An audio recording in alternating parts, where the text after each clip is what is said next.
Dan memang ada salah satu hadis yang dihasankan oleh para ulama, salah satu tanda-tanda hari kiamat adalah adanya besi yang berterbangan yang menjadi tunggangan manusia. Sekarang ada pesawat, ada kereta api, ada mobil. Nah, itu ada hadisnya, termasuk tanda-tanda hari kiamat. Dajjal nanti akan tiba di Mekah dan Madinah, tapi yang dibahas dalam hadis adalah di kota Madinah. Lalu kemudian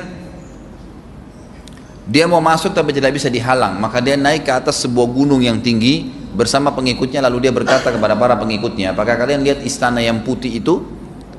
Maksudnya melihat ke Masjid Nabawi. Lalu berkata para pengikutnya, iya tentu saja.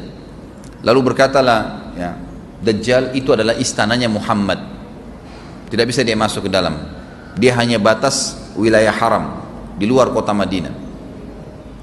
Maka kata Nabi SAW, Dajjal pun menepukkan telapak kakinya ke bumi di luar kota Madinah, maka terjadilah gempa di kota Madinah, dan keluar dengan gempaan tersebut semua orang yang munafik, karena orang kafir nggak ada di Madinah. Semua orang yang di dalam hatinya ada sifat kemunafikan keluar dan jadi pengikutnya Dajjal karena goncangan itu. Dan tertinggallah di kota Madinah orang yang hatinya bersih imannya kepada Allah Subhanahu wa ta'ala.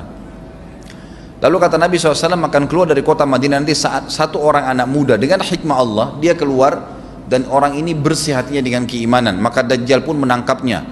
Lalu dia ingin mendemokan kemampuannya di depan para pengikutnya.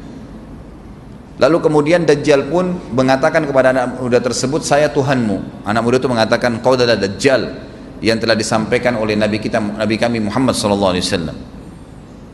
Maka dia pun mengambil gergaji, sebagian hadis lain menjelaskan alat yang tajam, lalu membelah dua anak itu.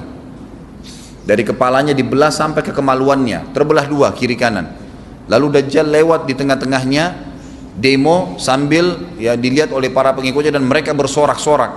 Lalu Dajjal mengatakan, bersatulah, bersatu kembali jasadnya. Kata Dajjal dalam hadis ini, apakah kau sudah yakin saya Tuhanmu? Anak muda itu mengatakan, saya bertambah yakin kalau kau adalah Dajjal yang disampaikan oleh Nabi SAW. Kata Nabi SAW dalam hadis penutup, ini hadis sahih riwayat Bukhari, riwayat Muslim, ahli sunan, semua menukil tentang masalah Dajjal. Saya tidak sebutkan siapa-siapa perawinya karena memang ini semua hadis sahih. Cukup banyak hadisnya, saya satukan saja, jadi merangkai seperti sebuah cerita. Maka Dajjal pun akhirnya setelah itu tidak mampu menyentuh anak muda itu. Allah SWT sudah selamatkan dia. Ringkas cerita, Mekah sama Madinah cuma dia laluin, kemudian dia menuju ke Palestina. Pada saat tiba di Palestina, Dajjal sendiri tidak tahu kalau ajalnya sudah dekat. Maka dia pun akhirnya ya berdemo di sana, menganggap dia